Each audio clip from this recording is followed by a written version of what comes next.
Pour ne pas déroger à la règle, le Pakistan renoue avec ses vieilles habitudes, celle de procéder à l'élimination physique de ses leaders dès que ces derniers ne font plus le consensus. Imran Khan, le premier ministre pakistanais, écarté du pouvoir par les forces de l'opposition pour mauvaise gestion, a été victime hier d'une tentative d'assassinat ou d'intimidation. Ce qui est sûr, c'est qu'il a échappé de près à la mort. Il s'en est fallu de peu pour qu'il passe de vie à trépas. Le tir de balle le ciblant l'a finalement atteint au pied, faisant un mort et 10 blessés. Il a vite été évacué par ses partisans, venus nombreux à son meeting.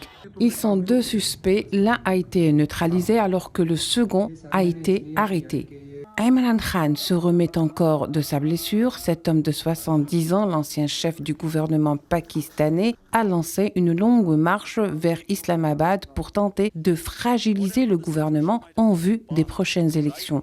Les partisans de Imran Khan souhaitent obtenir la tenue d'élections anticipées avec un ultime espoir de reconquérir le pouvoir. Imran Khan accuse le gouvernement d'avoir fomenté cet attentat et son parti annonce que la marche se poursuivra.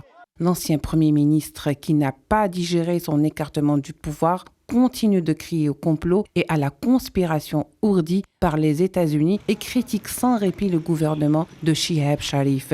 Dans un pays marqué par les assassinats politiques, pour ne citer que celui de Benazir Bhutto en 2007, longtemps après celui de son père, semble ne pas vouloir aujourd'hui en découdre avec ces vieilles pratiques.